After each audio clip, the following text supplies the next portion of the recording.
on the Boulevard Thursday, April 4th. As always, here to prove to you there is no such thing as football season. We are presented by the Believe Network tonight, and folks, kickoff weekend is behind us, so it's time to weed out the casuals here because, sure, who doesn't enjoy a 7-point underdog winning on a 64-yard moonshot kick at the buzzer? You might have been with us then, but will you stay with us in week 2? That's the question. Consider this our sales pitch for you to stick around for the entire UFL season. This weekend, we got the winners bracket and the losers bracket as the 4 1-0 teams all play each other, and the 4 0-1 teams will all play each other. So, dare I say, is this double elimination? Can you afford to go 0-2 in the UFL and still have a shot at making the playoffs? It might be tough this year, but it did work out for the team of a guy we're about to bring in, the director, producer, and owner of Studio Z, Chris Zook. Zook, I dare you to pick against DC tonight. You won't. I could already tell you won't do it. Well, I guess we'll see. Yeah, we'll see. All right. We're going to talk about the what do you think? 0-2 team can make it? I don't even have a team in the league, and I love this effing league. That's all I'm going to say. Week 1 was great. I can't wait for week 2. What do you think, though? Can a team like Seattle go 0-2? Because two teams are going to be 0-2, right? So can teams afford to be 0-2 and still end up with a playoff shot? I think so. It's going to be tough. Yeah. Different this year than last year in the XFL. Absolutely. For sure. Well, on tonight's show, we're going to break down those 2 battles of the unbeaten as San Antonio will visit Memphis and then Birmingham will head to Michigan.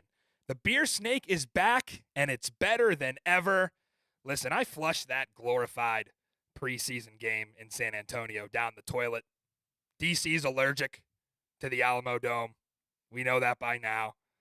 Moving on from that debacle, and we're embracing the 20,000 strong we're about to have in Audi Field on Sunday. And while it's not quite as big of a spectacle as DC's home opener, we didn't forget about the Dome opener for St. Louis as well, looking to rebound from that shocking loss.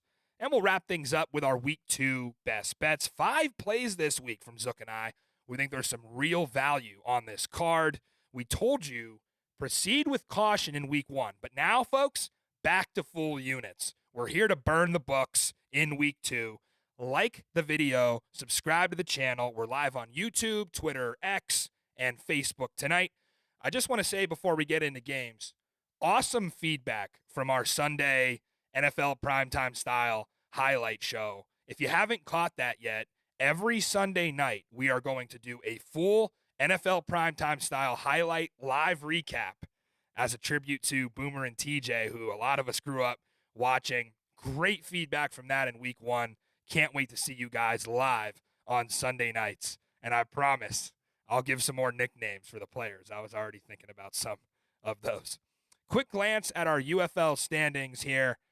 And I can't stress this enough, and I almost want to make it a weekly reminder. 2 teams from each conference make the playoffs. Let me say it again. 2 teams from each conference make the playoffs. There were rumors that this playoff format would change to include a wild card. It did not. So contrary to popular belief, 3rd place in either side here will not get you in the playoffs. Those are your Week 2 standings. Leading us off Saturday is the 3rd XFL USFL crossover game of the season. Can the USFL make it 3-0? Will Springball Boulevard survive this merge? That's the burning question. There's only 14 more crossover games to go. So it's up to you, AJ Smith. Even though your offense ruined my Easter Sunday, it's all on you this week to carry that XFL torch. It's the Brahmas at the Showboats. Visitors favored by 2.5. Total sits at 40.5. Forecast for Memphis Saturday, 60 and partly cloudy with a breeze. I want to start with this San Antonio offense up against the Memphis defense. AJ Smith back where he belongs, on the sidelines. After spending the entire XFL season in the booth last year, that seemed to make a pretty big difference. I was also impressed with how poised Chase Garbers looked against a pretty strong DC front. AJ actually said during the ESPN broadcast that Greg Williams would normally come out into Tampa 2, but he didn't. And look what happened. Garbers and the Brahmas right down the field on the first drive, 11 plays, 60 yards, just like that, 7-0. I'll tell you what San Antonio has, guys, on this side of the ball. They have an accurate quarterback who can ditch the pocket with Chase Garbers. They have the best running back duo in the XFL conference with Anthony McFarland and John Lovett. They have the most dynamic playmaker in the XFL conference with Jontre Kirkland. He could run, he could catch, he could even throw the ball. And also, they probably have the fastest guy in the league with Marquez Stevenson lining up out wide. So you add all that together with a center who anchors a pretty damn good offensive line and also somehow catches 40-yard touchdown passes. And then you got A.J. Smith as well. So a winning formula for San Antonio. However, it wasn't all perfect. If you're the Memphis defense this week, you have an edge, and it's on third down. San Antonio just 1 of 8 on third down last week. That was worst in the UFL.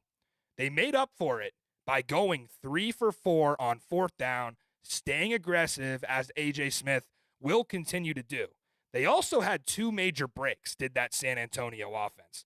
They had a fake field goal touchdown, and they had penalties that wiped at least 15, if not more, DC points completely off the board, which just so happens to be around the margin they lost by in a 2-score game.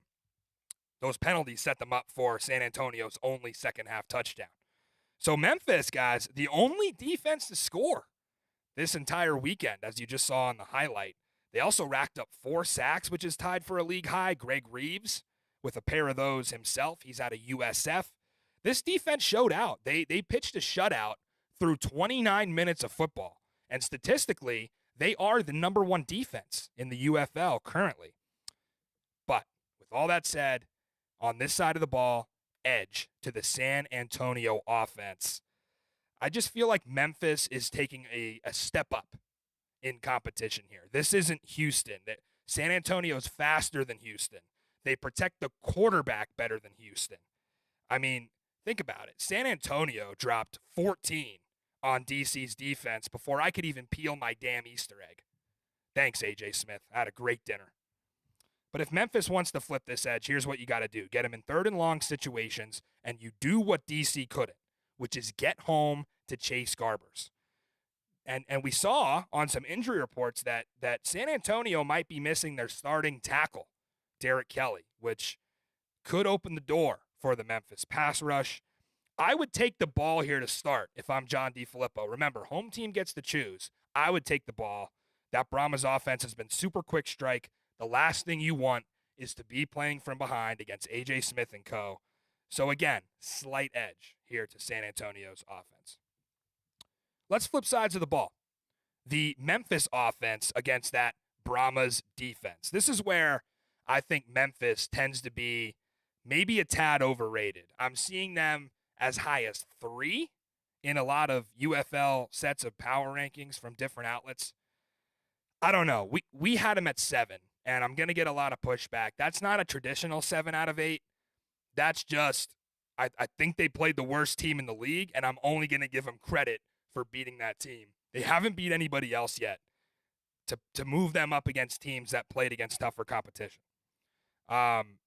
Let's talk about Memphis offensively. Case Cookis only completed 57% of his passes, which I would be fine with if the Showboats were playing from behind, but they were not. They had the lead, so the completion percentage should reflect that. It was 15-3 at half, and the running game was still garbage. I mean, that's the kind of game situation you want to rely on the run. And the running backs had 14 carries for 2 yards. 14 carries for 2 yards from your running backs. How do you have 2 rushing yards from your tailbacks? I just, especially when you have a 2-score lead the entire game, leaning on the clock, just a red flag. a lot of credit to the Houston defense, but that Memphis running game was awful. And they turned it over twice in the second half and nearly blew the lead. The offense, of course, has some potential. Here's the problem. They get in those passing situations in the first half that make Cookus look pretty good on third down. In fact, they went 9 of 15 on third down. But they can't establish the run against a very good San Antonio defense, who, as you see, tie for the league in sacks, second against the run through 1 week, and really good in red zone defense. I mean, San Antonio's defense made Jordan Ta'amu look like a shell of himself on Sunday. So how will Memphis offensive line, who gave up 3 sacks and 7 TFLs to Houston, contain probably the best front seven in the UFL with the San Antonio Brahmas? I don't think they can. I know the Brahmas might have a starter or two hurt, looking at the reports, but large, huge edge to San Antonio's defense here in this one. That's where the value lays for me in the Brahmas as a short favorite, and that's why you're seeing more money come in. This line opened at 1.5. It took steam to 2.5 already. If Memphis can only muster 1 offensive touchdown against Houston, I'm not sure they can do better than that against San Antonio. And I don't like the total here because it's 40, but gun to my head, I lean the under as well in this one. Zook, the Brahmas are the pick here.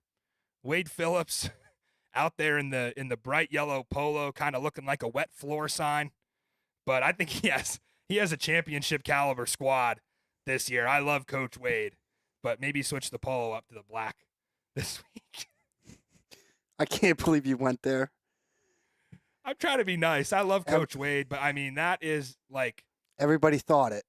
It's like he looks like a But you're the one sign. that said it out loud. I mean, it's hard to rock yellow. I know. And especially solid yellow. I would love to get to that point in my career where I just do not care like Wade Phillips. I got to give him credit for that. He's like, yeah, I look like the damn sun shining out here. Like, this is what we're going with. Who you got, Zook? This is sad because it doesn't happen much, but I'm not going to say much because I actually agree with everything you said. You should probably timestamp this. Oh! You should probably timestamp this. Doubling up. Because is that a hint for best bets, maybe? It doesn't. Ooh. It might be, but it doesn't happen much, so timestamp it. You made a comment to me earlier this week about how you tailed Houston a lot last year, now into San Antonio. So I'm not shocked that you're riding with your boy, A.J. Smith, again. Shout out to Will Reed in that defense as well, looking really, really good through 1 week. No back-to-back Saturday games this week. Actually, plenty of time to get 18 holes in. Go play some golf, come back, settle in, and you got a primetime game, the Dome opener in St. Louis. And if you're Bob Stoops, you got to be thinking, why do they keep scheduling us as St. Louis's home opener? This is the second year in a row that they got to go in and play in the Dome for the home opener. Back-to-back years for them, fighting off 35,000 plus of these Bud Select drinking, cacawing football freaks. So it'll be interesting. And just remember, guys, is this a home field advantage? Yes, of course it is. And we'll talk to Steven Gonzalez coming up about that. But they're not unbeatable in this building. They lost their 2 biggest games on this very field last year. So there's certainly a chance for Arlington. It's the Renegades and the Battlehawks. The home Hawks favored by 5 here at press time. Total sits at 41.5. Forecast looking like a pretty high BAC by the time we kick at 7 Central in St. Louis, especially with the Cardinals playing down the street earlier in the day. So let's take a look at the Battlehawks offense against that Renegades defense first. Story of that side of the ball for St. Louis last week was the drive chart in the first half, which went like this. Punt, punt, punt, punt, field goal. That's not the Battlehawks offense we were supposed to have. In fact, I feel like they are becoming such a rhythm-reliant style of offense that if they get hot, like they did in the fourth quarter of this game, they're unstoppable. You get AJ on the same page as some of these receivers, it will take another 64-yard miracle field goal to win it. However, St. Louis probably going to try to go back to what worked last week. So They are a pass-first offense. They would like to establish a run, but the pass has been working more. You can also kind of mix things up and replace that traditional run game with some screens. They had a jet sweep to Blake Jackson. I thought that's a good kind of substitute for a traditional run game. And get more looks to Wayne Gallman and Jacob Sailors through the air, I think is something that Bruce Gradkowski can do. Arlington was not good against the tight end last week. They gave up a few big gainers to Jay Sternberger, Sal Cannella, another guy who comes in that can do the same thing. Also, you think about Jake Sutherland, the tight end for St. Louis. Got to give him some love. 3 catches for 45 yards and a touchdown. 8 routes ran. If that's not efficiency, I don't know what is. The Battlehawks offensive line, let's talk about them a little bit. 3.5 sacks given up. They actually weren't as bad as the box score might have indicated on Saturday. They did give AJ plenty of time to create those huge plays in the pass game. We saw him find Darius Shepard scrambling towards the sideline for one, and we talked to Steven about that coming up here. But I was shocked that the Renegades only generated 1 sack against St. Louis. I think most of that is because, 1 sack against Birmingham. And most of that is because Birmingham's quarterbacks are so fast with Corral and Martinez and have the ability to get out of the pocket. But I expect the Arlington defense will have more opportunities with a less fleet-footed A.J. McCarron, where they might generate more sacks in this game. At the end of the day, Arlington's defense gave up the most pass yards in the league last week. The Battlehawks wide receiver and tight end room is probably just as deep as the Stallions. So the edge to the St. Louis offense here, they just got to find a way to start faster. That's going to be the key. What worries me for Arlington is if the Battlehawks do catch fire late in this game, that Renegades defense is going to fade the same way they did against Birmingham in the second half. Let's look at the other side of the ball. Renegades O, Battlehawks D. I think I have kind of an unpopular take on this one. If I'm Arlington, I'm starting Lindsey Scott Jr. And the unfortunate downside of that is you have to bench Luis Perez, which is, he doesn't deserve that. I'm not saying bench Luis Perez, but if you want to completely flip the script of this game, go with Scott out of the gate, roll the dice, and see what happens. Hold your breath, because I promise you St. Louis would not be prepared for that. It looked like Bob Stoops and Chuck Long were sort of comfortable getting him in the game. They had him on the first 2-point conversion try. They brought him in on a regular play from scrimmage later on, but it ended up being a false start. I'm just so high on Scott, man. He's really being slept on, and you don't just score 71 touchdowns in 14 games in your last year of college. I think he threw for 4,700 yards on a 70% completion rate. Like, this guy's a winner. It's high risk, high reward, and then if the wheels fall off, you can just go right back to Perez, who looked pretty good when he had to come in for Brett Hundley in relief. So we don't want to waste too much time, of course, talking about things that are probably not going to happen. But when you score just 1 offensive touchdown in week 1 and you're running for 3.3 yards a carry like Arlington was, it doesn't hurt to get Lindsey Scott, your number 1 draft pick, some more game reps and get him ready to make an impact in the UFL. Otherwise, look for Deontay Burnett to show out this week, expecting another solid game from him. Michigan had 14 yards per completion against this very same Battlehawks defense. So Burnett's going to get his. I really don't know what to make of the St. Louis pass defense. They kind of confused me. They only gave up 168 through the air, and a lot of those were explosive plays. They had 2 picks. They got sort of lucky on the one that bounced into Quinterio Cole's breadbasket. Mike Rose is a guy who had a pick last week. He's nursing an ankle, went to the IR, probably not going to play. So I'll give the edge, actually, to that Renegades offense here, only because I didn't see what I thought I was going to see from Pita Talmo-Penu last week. Is Pita going to produce in this one? He only had 1 tackle. Now, Willie Harvey was flying around out there to make up for it, but I still trust this Arlington pass game. I think Javonte Payton is a deadly deep threat. He would have had a few touchdowns last week if Perez could have got the ball to him. You could find Sal Cannella across the middle like you did all last year and get Isaiah Winstead in space. That guy could burn as well. As far as the pick goes, Zook, give me St. Louis, of course, in front of the home crowd. I just feel like Arlington struggled too much on third down defensively, giving up 8 of 12 to Birmingham, and they actually might be missing 2 or 3 starters on defense to injury. So AJ and these guys can really get in a rhythm once they get going. This will be a tight one. In fact, I think it's an up and down affair where both teams will catch a lead at some point. But it wouldn't be Battlehawks football if it didn't come down to the final seconds, right? Yeah, absolutely. And I think that's how this game is going to end. It's going to be super tight. We might get a field goal at the end. I'm going to take St. Louis with that game-winning field goal. Offensive line worries me. AJ got pressured a lot. It came early.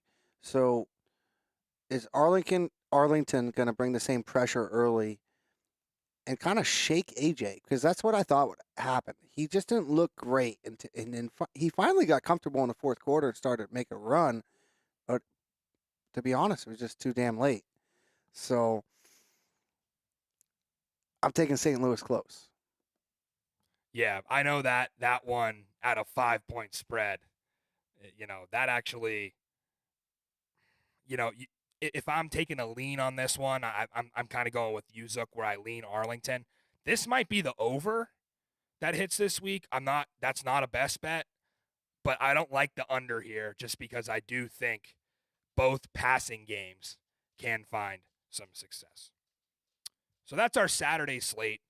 And while we're on the topic of St. Louis and their return to the Dome, why don't we hear from Battlehawks captain Steven Gonzalez here on Spring Ball Boulevard. From Union City, New Jersey, to my alma mater, Penn State, where he was an all-Big Ten offensive lineman and a Big Ten champion. Now an offensive captain in his second year as a St. Louis Battlehawk. Welcome to Spring Ball Boulevard, Steven Gonzalez. Thanks for joining us today, man. Thanks, Maddie. Thanks for having me. Appreciate y'all for having me on, man. Always love having an opportunity to chat with y'all for sure. Yeah, you were our first ever guest, so give it up to you for Spring Ball Boulevard. We're back. I remember that.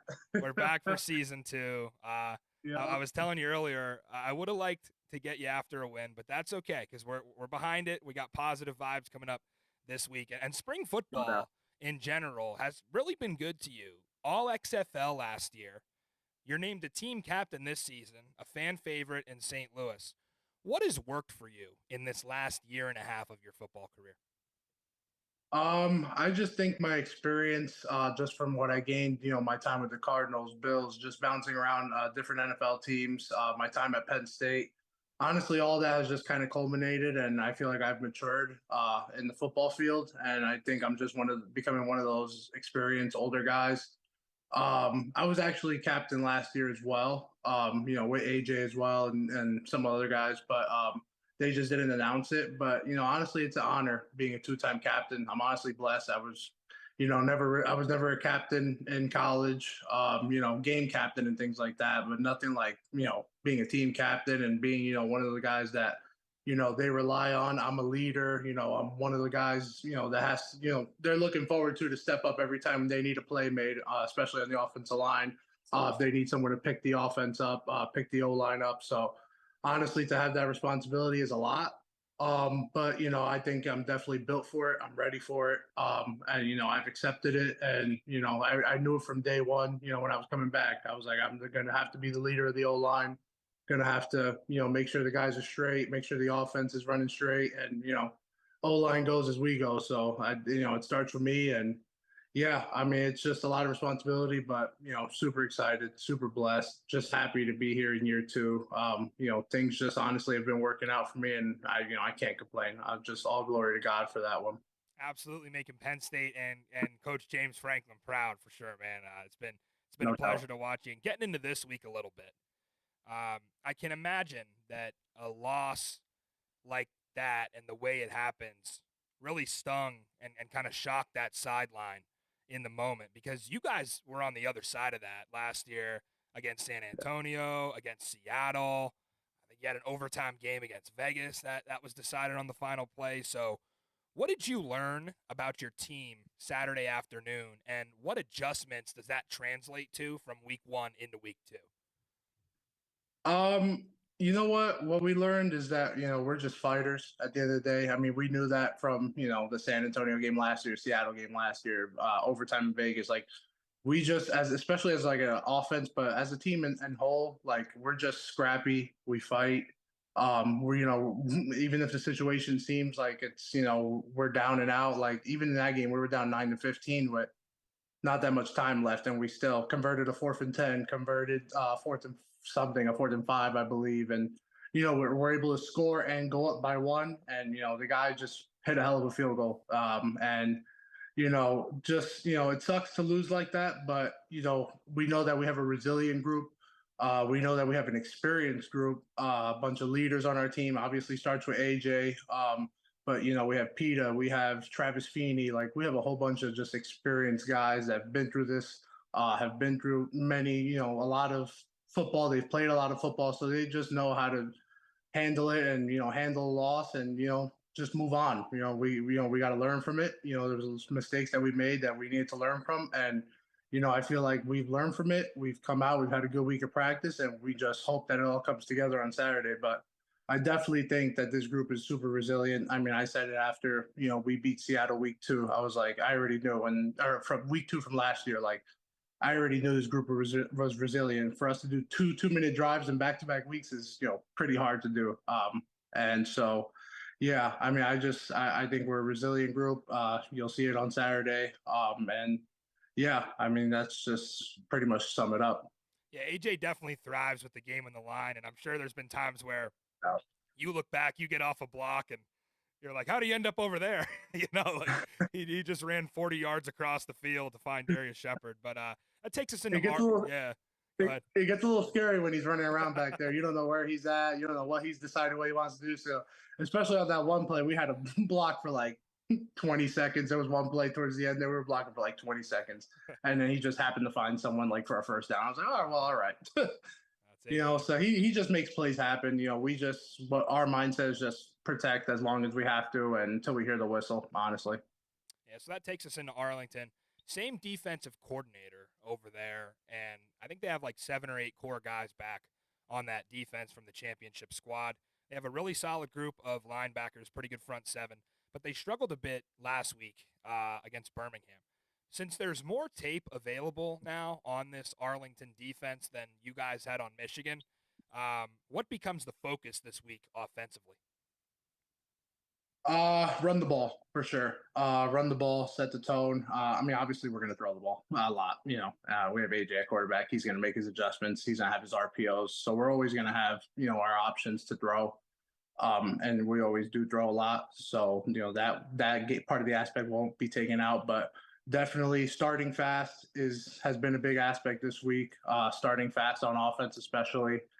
And then just running the ball, setting the tempo, honestly, setting the tempo from the start of the game. If we're able to run the ball and we're able to gash them, even if it's for 8, 5, 6, and we're just doing a little at a time, it'll eventually open up. It'll start becoming 10, 15, 20, and so on and so forth. So I think that's honestly our biggest emphasis this week was developing our run game, making sure that we're ready to go to run the ball. And then, just to firm up and stay sturdy in pass protection and just communicate and stay on the same page. And even if things don't go right, just move on. Next play, you got to have a next play mentality, even if you do bad, good, no matter what the play was before, just move on to the next one, communicate with your guys, make sure we're all on the same page and get ready to go for the next snap. Yeah, obviously you guys are a pass-first offense, but definitely with the run game, Birmingham rushed for 183 yards on Arlington and 5.1 a carry. So definitely an opportunity in the run game there. You played in the greatest environment in college sports in Happy Valley, so about true home field advantage. And this is a hungry crowd in St. Louis. They haven't been back in almost a full year now, and that ticket map online is looking promising. I took a look at it today, and I was shocked with the amount of tickets that are sold. What are you personally expecting Saturday night? I'm hoping for like 40,000 plus or 45,000 plus. I'm hoping 45. Honestly, that would be pretty cool. But definitely, I'm expecting 40,000 for sure. Like more than 40,000, I think. I mean, even last year, the record high was 38 for all of XFL, all spring leagues. It was 38,000. So we were only a couple thousand people off. Like I think St. Louis will come out strong for the first game, even though we lost that first game. They know, we're a resilient group. They know we're going to fight through it. Coach Beck is going to steer the ship right. We're going to be okay. We got leaders on our team. So, they know we're going to, we need their support. We need them out there on the field because honestly, they're a huge help. They really are. That third down, it gets loud in the dome. So I think they'll show up. I think they'll be loud. They're going to be passionate. I mean, like you said, they lost football with the Rams. So, when football season comes around, when spring football comes around, those Battlehawks are here in town. They get rowdy. They get crazy. So I'm excited to see it. I'm excited to go back to the Dome. I mean, it's a fun place to be, honestly. Yeah, really cool to see you guys have a home game in prime time as well. I'm curious, Yeah. how do things change for you, Steven, when you're coming from Penn State and we know how it is there on the week of a home game. You're literally on campus with students, you're downtown, you can feel the buzz in the air. You can see the stadium from practice every day. You wake up Saturday morning, you're at the team hotel, like that's your home, like you're there. Yeah. When How does that kind of translate? How do you guys embrace St. Louis as your real home and kind of plant your flag and get into that mentality of, hey, even though we prepped in Texas all week, we're here, this is our city, and even though we're coming from the same place, Arlington is still visiting us. Yeah, I mean, it's a little weird to get used to, but honestly, once you're in St. Louis, you just feel at home. Honestly, all the fans, they see us in our gear, they know us, they say hi to us, they want to take pictures, have autographs. Like we honestly, it feels like we're wanted out there. Like even like we went to Michigan and I didn't see many Michigan Panthers fans or things like that. Like not a knock to them, but like St. Louis has just a different drive, a different passion. Same as DC. DC fans, I saw, a couple people wearing like you wearing that now. Like I saw people doing that too when I was over there in Yeah. DC last year. So, just different drive, different passion. And they embrace us, so we have to embrace them. We want to embrace them. We want to be their team. We want to represent them. It's an honor to represent St. Louis because like you said, they deserve an NFL team. They're an NFL city. They deserve it. They come out every home game and they're very passionate. So, we just try to show up and show out for them and represent the city as best we can. Yeah, and great conversations at the kickoff game in Arlington over the weekend with some of the league executives, namely Russ Brandon, who was talking about how he's already underway for 2025 and the full planning of the season, and they weren't that far along last year. So when we talk about potentially one day getting into St. Louis, having a front office, having the team there during the week like a real professional environment, looks very promising for the future of spring football. We have to do what we have to do now, and that includes cutting costs and having a centralized hub and making things a lot more efficient. But in the future, they can absolutely get back to that front office type of deal. Yeah, exactly. And that's honestly, I think that's where their mindset's at. That's where they're planning to, eventually lead to. I just think for now they need to build up in Arlington, but eventually they want people to be in their own fan base. They want to eventually be able to franchise these teams and, have owners and have all these things. So I think those are the plans for the future for sure. I can't, I'm not in those executive offices, so I can't really say too much. I don't really know anything. But just from what I can assume that they do want to do that. They want to have these players be in the cities, build relationship with the fans, build relationship with the city, do community outreach events. Like, I just think now that we're merged, we have more access to do that. And yeah, it's exciting to see what the future holds in that regards. But it would be pretty cool if we can, be in St. Louis there, pretty much full time, kind of like an NFL team would be, professional team would be. Yeah, last one, and then I'll let you go. You bring up the merge. I kind of had a question about that. In your evaluation coming back for year two, you've been going against your own defense in camp, which added new pieces. You guys scrimmaged Birmingham in camp. You played Michigan last week. How much better, in your opinion, did the defenses get in this league post merge? And does it feel like a step up in competition from last year? Definitely. There's definitely been a step up from the competition. I mean, you got to think about it. All the USFL and XFL teams that got disbanded, all their best players went to other teams. So, like for example, us, we got XFL Defense Player of the Year, PETA, and so to have you just add pieces like that. We got we got Jacor Pearson on offense, like what I mean, like just different pieces. I know it's defense and offense a little bit different, but what I'm saying is that the talent is getting dispersed throughout the league. I mean, just DC alone, their defense is hugely revamped just on the D line. I mean, you guys got Trent Harris, you got TJ Barnes, like you guys got dudes there. Like you had dudes there last year, now you have dudes there now. So honestly, like I think the defenses have gotten a lot better. On paper, they look a lot better. Last year there was guys we didn't even really have scouting reports for because we never seen them play or we didn't have film on them. So like now this year you have guys that and like guys that have been in the league, in and out of the league, in multiple spring ball leagues, AAF, XFL 2020, USFL 2 years ago, like bouncing around everywhere. So honestly, it's a lot. And these defenses are going to bring the best that they got every week. They're playing for jobs as well. So it's going to be a challenge. It's definitely going to be a challenge. It was a challenge last week. It's going to be a challenge this week, and it'll be a challenge for the rest of the year. But honestly, as an offensive lineman that wants to be in the NFL, that is striving to be there, like I think this is the league you need to be in if you want to get there because you're going to face the best talent every week. Like you're going to face guys that are on that cusp, like on that margin right there where you're close to being in the NFL. So it's definitely been a step up from last year, but it's an exciting challenge. Happy for it. Happy we get to get better and to improve every week. So that's definitely it's been a positive for the league, I think, for sure. Yeah, we're still early on and got a season to play, but I cannot wait to see how many guys come out of this thing to NFL camps. I mean, I think it's going to be a staggering number that really puts you guys Yeah. on the map, and I think Russ Brandon, the president, is setting up for that. And it's interesting, a lot of teams with their own identity. Defensively, you guys take a lot of guys from Seattle. I'm seeing Chris Payton Jones out there.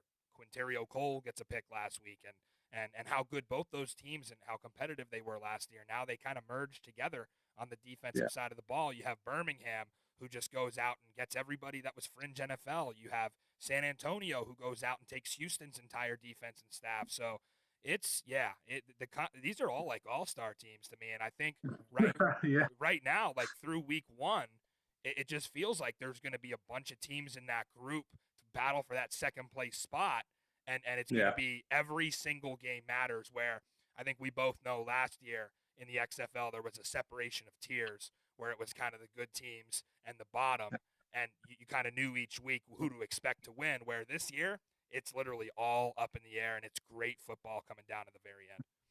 Yeah, and I just think it's good for the league in general. You're just going to get good football every week. Like, you're not going to get, a shitty game where you're bored and you don't want to watch these two teams because they're just not that talented. Like, no, you're going to get a good game every week, and I think the offenses will get better. It's easier for the defenses to start better because the offense just even though you have training camp, like it's a little bit shorter of a training camp. You don't really have an off season either where you're doing spring practices. So it takes a little time to kind of warm up, and especially with new pieces and things like that. So I think in the next coming weeks, you'll start seeing these offenses start really letting it loose. And, I think more points will be scored in this league because I think the offenses are very improved as well, honestly.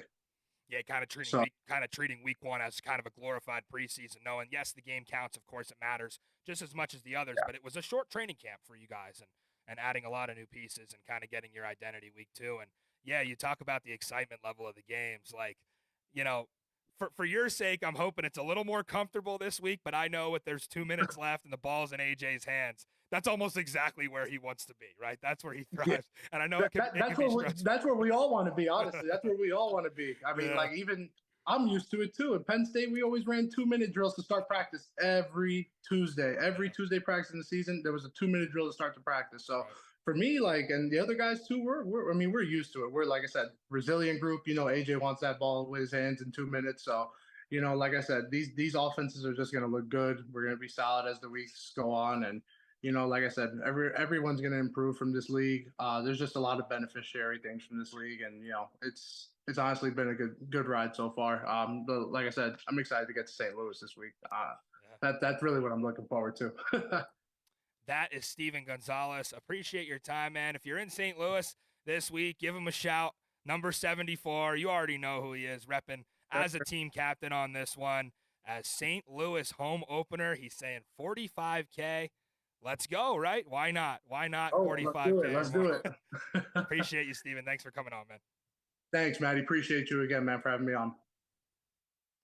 Great chat with Steven Gonzalez there. Actually, one of the only former Nittany Lions still around in the UFL.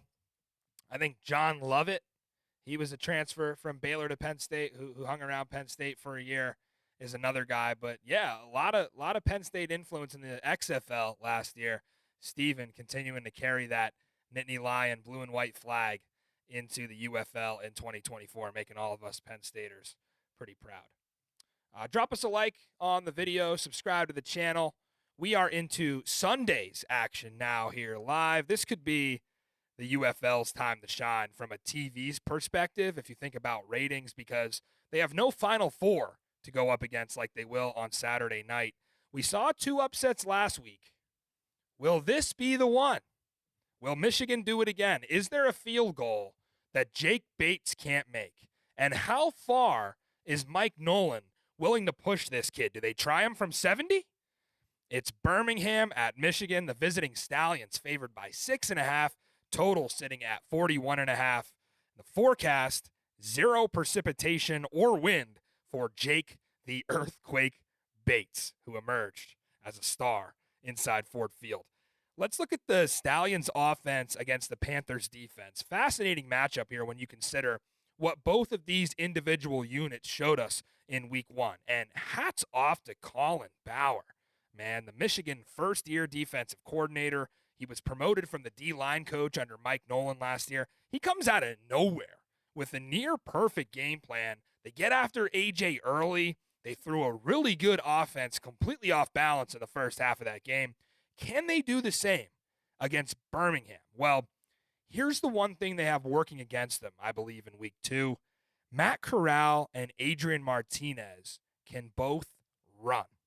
And this offense for Birmingham already seems so wide open that when you add that element, Skip Holtz is just going to keep adapting that system to Matt Corral's strengths. Even Martinez, 3 carries for 52 yards on Saturday before he got hurt. And Corral, I told you he would, and he took off when he needed to as well. That's going to create challenges for this Michigan front.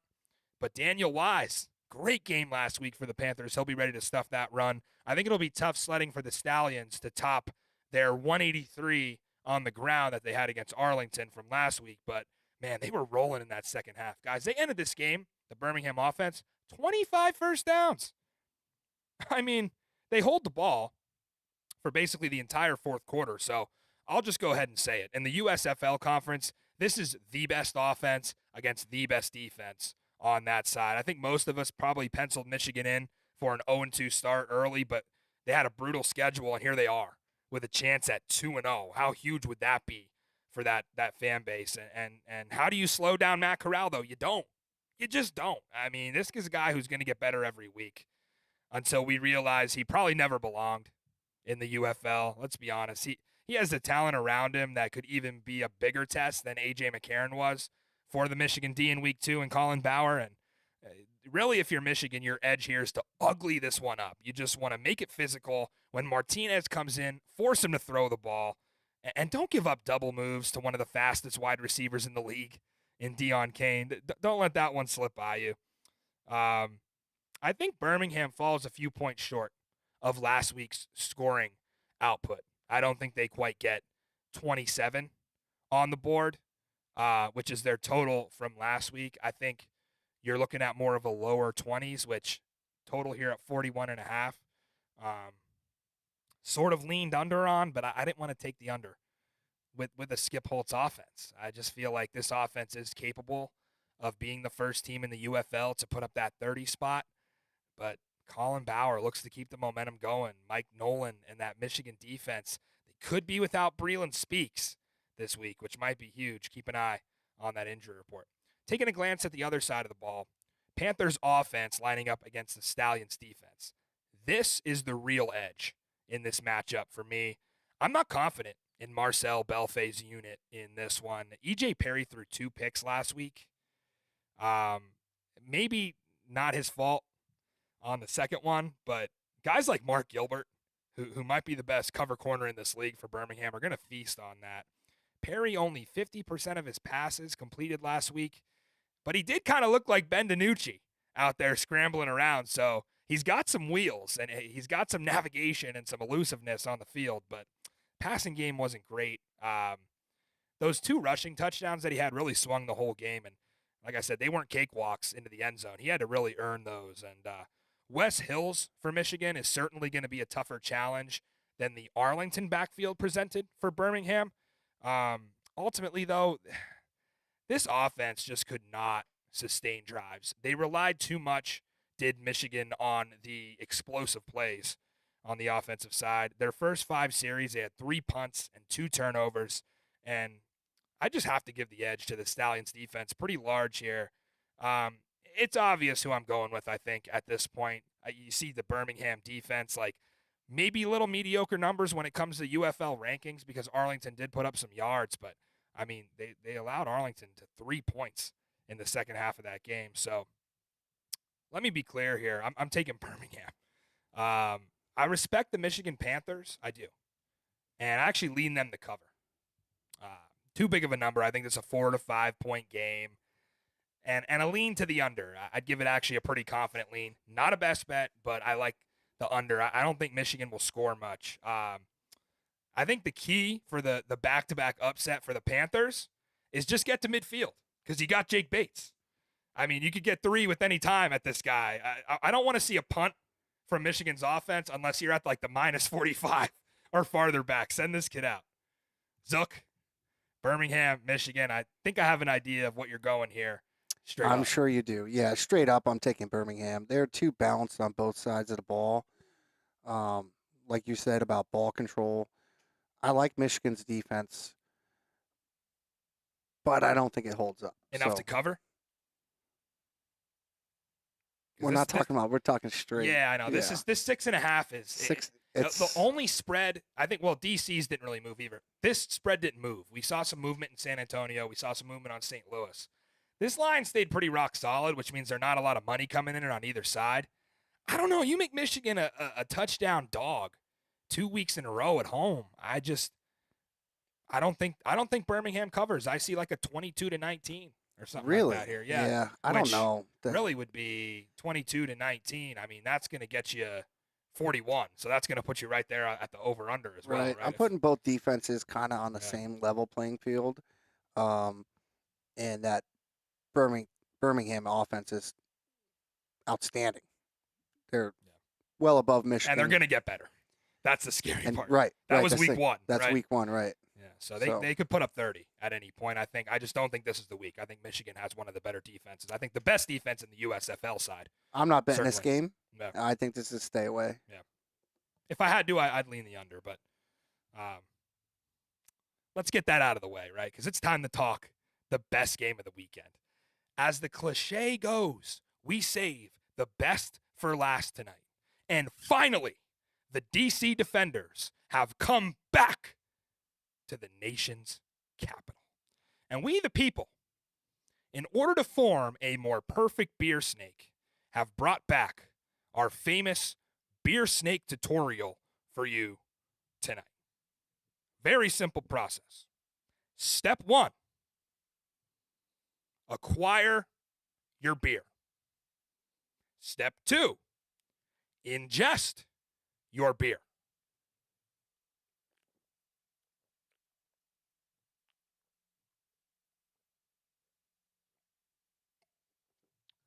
Step 3, place your beer on the rear end of that snake.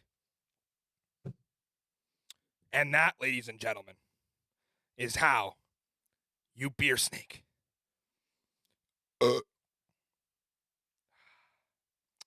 Now I've collected myself. Thank you for the Penn State degree. Helping me for that one. That was cute, by the way. Yeah, it's nice to have a team in this fight, Zook. It really is. Now, step 4, I didn't add repeat. Responsibly. Responsibly, of course. but do it with pride because you represent the UFL and you represent the gold standard of spring football fan bases. You represent America's team who, may I remind you if I've never said it before, has never lost in Audi Field. Quick shout out to the DC Beer Snake conductors. Those boys are going to be handing out the rally towels on Sunday. Got to get one of those, right? They watch the show. They love us. We love them. Get a free towel. That's going to be sweet. See those rally towels out there. It's the Roughnecks and the Defenders. Good guys favored by 5 in this one. Total sits at 41. Forecast 60 with 10 to 15 mile an hour winds. Ideal football and boozing conditions in the district. So go see the Nats. Go by Walters. Grab a beer before the game. DC offense against the Houston defense. What do we know? Well, there's 5 things that I was able to break down that went wrong for Jordan Ta'amu and co. in San Antonio. First, they went 3 and out in their first drive. And that was after giving up a game-opening touchdown. If that rings a bell, it's because the same thing happened in the championship game. So that's a losing formula, right? I mean, second of all, Reggie Barlow goes conservative. He punted to play field position. We heard it live on the broadcast, and he settled for field goals a lot. When the dude on the other sideline was dialing up fake field goals and going for every single 4th down. Third, they couldn't run the ball. They could not get Cam Harris going whatsoever. They were down 14-0 at the end of the first, so it wasn't easy to establish a run. All of a sudden, Jordan had to throw it 45 times. At fourth, they couldn't protect Jordan. He was running for his life all day long. And finally, Gene DeLance lost his damn mind, much like I was on Sunday afternoon. But I didn't spit. That led to a 15-point swing and the same amount DC lost by, which was 15 points. So how do you fix that this week? Well, you're facing a Houston defense that terrorized the Memphis Showboats. I mean, they had 3 sacks, 7 TFLs, 2 takeaways last week. And really the solution for me is simple. You execute the reads in the RPO game. That's the priority. You work the short pass. You protect Jordan from Reuben Foster and some of those other dogs they have on the offense or the defensive line of Houston. Toby Johnson, Chris Odom might be coming back from injury. If you have it on 4th and short from inside the 25, go for it. 1, 2, I would even say 3 yards out. Go for it, Reggie. That's what we want to see. Get a first half lead, pound the rock in the second half. Darius Higgins, the backup running back, should be coming back. Maybe he'll become the feature back of this offense. But you got to ride your defense because they're ready to feast this week, and they're ready to get a win in Audi. The biggest mismatch of the entire UFL weekend for me is the Roughnecks offense against a pissed-off Greg Williams, who was not happy with week 1.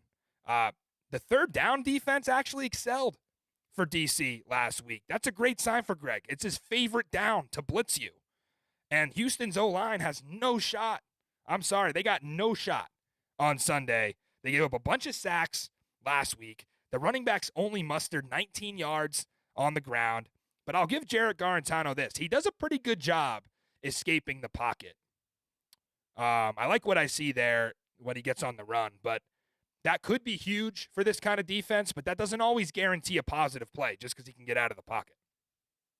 Do the Roughnecks go Reed Sinnett here? I don't know. I don't think it matters. Behind this offensive line, I mean, P.J. Walker ain't walking through that door. So, as much as it pains me to say, the Defenders are the only team that did not find the end zone in week 1. I'm sitting here doing a week 2 preview show, and my team has not scored a touchdown yet. That hurts. But they can only go up from here, right? And this weekend they bounce back. Comfortable home cover for the greatest fan base in spring football. This is an all-around better team. Total, I think, is too much for these defenses. It's too high at 41. Even if DC finds that offensive rhythm and they're able to score, 4 touchdowns, Houston isn't scoring more than 1 touchdown on this defense. The Defenders will move to 10-0 at Audi Field.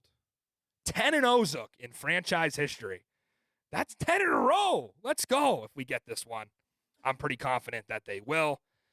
I'm going defenders big. I like the cover. I like the under. Zook, I dare you. I dare you. I mean, you talk about you're going to fade DC all season. Are you going to put up or shut up? Let's see it.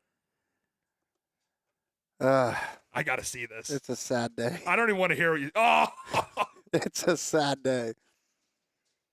Come on. I mean, oh, we want the beer snake. no, stop it. Stop it. I mean, this is a no-brainer if you're looking at money line. DC's offense greater than Houston's offense. Defenses are comparable. Offense is always going to win in the end. Yeah. And I don't know. I hate it. But money line, you got to take it. 225. That's juicy. You know, Zook can't give me the cover. Zook, well, he won't give me the cover. He'll just give me the straight pick. But that might be the only time. We'll see. We'll see. I know Zook cares about his record. In fact, 3-1 straight up last week, right? In your picks? No, 2-2. The St. Louis, Michigan game screwed that's me. That's right. Yeah, you were 2-2. Want to know best bets though? Is all that matters. Yeah. So that is the weekend in UFL. It's time to reveal our week 2 destination for the Battle of the Brands Tour, where I travel the country to witness football's newest rivalry, which is the XFL and the USFL. As you see, we are off to Memphis, Tennessee at Simmons Liberty Bank Stadium, the old site of the Liberty Bowl, for a crossover tilt between two 1-0 squads that we just previewed. And I know what you're thinking. Listen, why am I not going to D.C., right? I have an excuse. It's a 4 p.m. Sunday kick. I always stay after the game to do media, talk to coaches, and if I drive home, that puts me back into this chair well past Zook's bedtime. So, if I go to DC this weekend, a Sunday night show doesn't happen, which we can't have that in the best interest in for our viewers. I'm going to Memphis, and I will say this game is no afterthought. I'm stoked to be headed there. I'm going to get me some fried catfish, some barbecue in Memphis, and some mac and cheese. Nobody does the food like the South. And make sure you stay glued to our Twitter feed. I'll have a full day of content from wire to wire for you from Memphis in this Battle of the Brands Tour episode 2, a full day of behind-the-scenes content. Excited for that one. All right, best bets time. Pretty stacked card. Yeah, this 5 week, of them. Zook, huh? 5 plays, and look at it. Maybe for the first time ever on Spring Ball Boulevard, we're on the same side. Not Vamos, really. Brahmas. Oh, I see, for the Brahmas. Yeah, All right, it counts. That counts. I'm taking money line because at 1-2 overall last week, and again, we proceeded with caution. Now we're back to full units. But at 1-2 overall, I'm not losing by 1. You're back to full units. I was betting full units. We don't unit shame.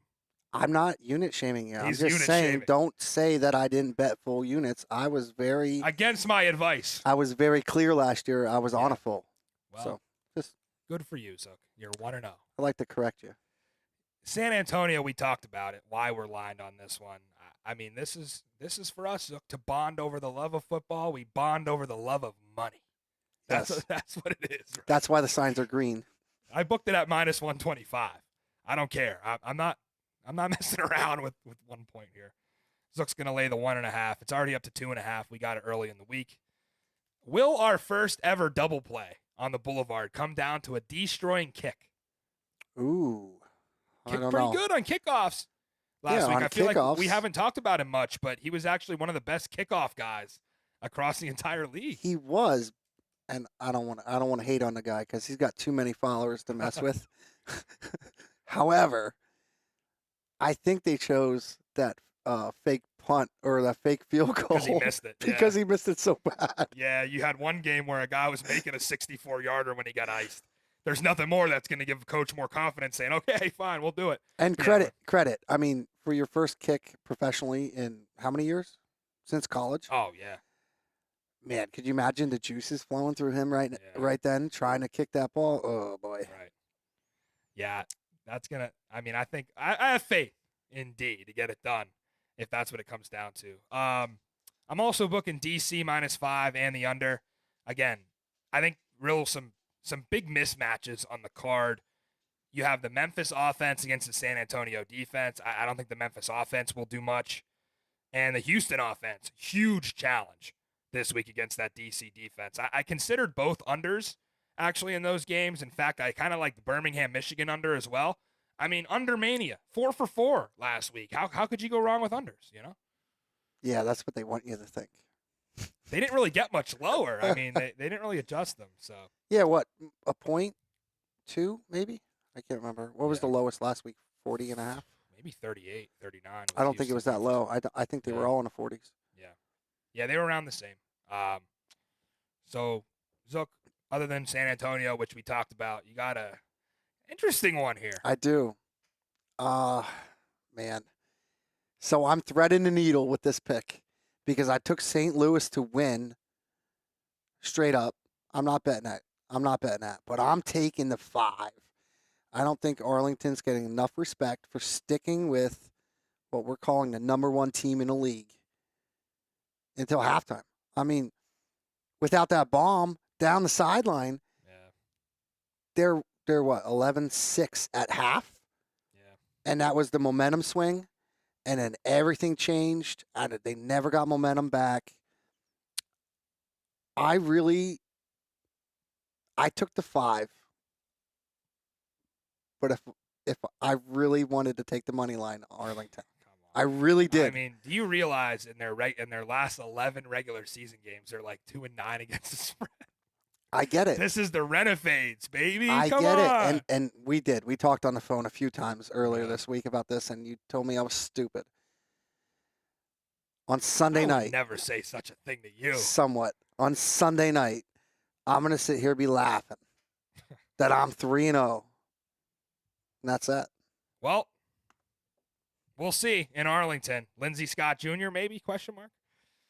The USFL faithful last week they were trying to get the Fade Fresh hashtag trending.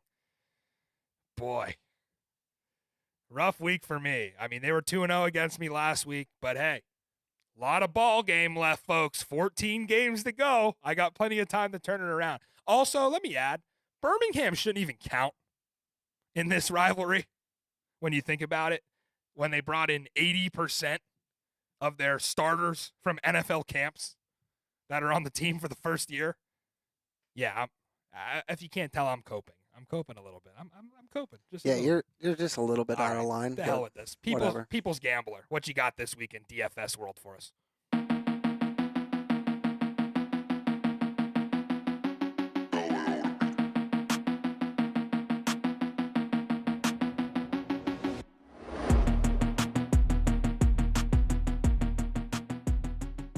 Stardom, Case Cookus. Cookus completed 23 passes on 40 attempts for 204 yards and a touchdown and a pick last Sunday against Houston. The most important growth for a team is from week 1 to week 2, and I believe the Memphis offense will take their next step forward and look to expose the Brahmas secondary. Against a struggling DC offense, the Brahmas defense still managed to give up 4 big completions of 15 yards or more. If given enough time from his O-line, look for Cookus to sling it around the block for the Showboats in their home opener. Start Case Cookus. Sit-'em, Anthony McFarland. The former Pittsburgh Steeler exploded onto the scene in Week 1 with 75 all-purpose yards and a touchdown. But his Week 2 matchup doesn't bode well for him as he's facing an aggressive Memphis defense who only allowed 43 rushing yards a week prior. If the Brahmas want to continue on the path of success, they will need to run the football. Look for John Lovett to be utilized more in the run game this week and McFarland to be used as a receiver out of the backfield. Sit Anthony McFarland. Sleeper, Benjamin Victor. Victor caught 2 passes on 4 targets for 37 yards in Birmingham's win over Arlington last Saturday. Compiling over 400 yards of total offense, rostering Stallions are highly valuable for your DFS lineup. Victor was the highest graded Stallions receiver according to PFF at 76.3%, so look for him to be a consistent target for Corral entering Week 2. Sleeper, Benjamin Victor. Follow me on Twitter at peoples_gambler for my full DFS lineup, and we will see you next week.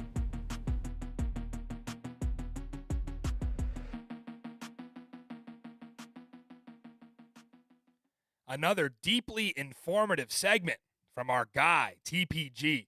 You are losing money if you're not listening to him. He had a great start and sit last week. Sleeper could have used some help, but he's back, and he's got three solid ones. I have some questions about Cookus, but I'm not about to step in front of TPG. He's got enough information there in that segment to back himself up, for sure. I agree. And since the last broadcast, we described to him the definition of what an actual sleeper was. It wasn't, they're supposed to do good, not bad, not actually do sleep. I'm trying to hype this kid up. You're burying him. Episode 2. Welcome to Spring Ball Boulevard. That's the most right. Toxic UFL show on the internet. Listen, Jeez. he 2 out of 3. I said it wasn't bad. Yeah. Ask Meatloaf. Better than I did. It was better than I did. Well, if you enjoyed the show tonight, I'll say it again. Drop us a like. Subscribe on YouTube. We do this for free for you because we love football. And I am so psyched for that beer snake. I hope Fox embraces it the way ESPN did. I know it's the only Fox game of the weekend, so you're probably going to get Menifee and Joel Klatt, who are like a solid crew and some of the more professional broadcasters they have in this thing. But unbutton the shirt, let the tie down a little bit, Joel, and enjoy, DC. Get into that beer snake. Put the sideline reporter up there. Let's have a little bit of fun. You can follow me on Twitter if you're not watching there at MattyFreshTV. Stay tuned for our Battle of the Brands tour in Memphis on Saturday. To my Defenders family, of course, I'm going to miss you this week. But make sure you get down to Navy Yard early. Like I said, the Nats are playing, so it's going to be popping. For the director, producer, and owner of Studio Z, Chris Zook, I'm Matty Fresh. And always remember, there is no such thing as football season. We'll see you Sunday night for a recap.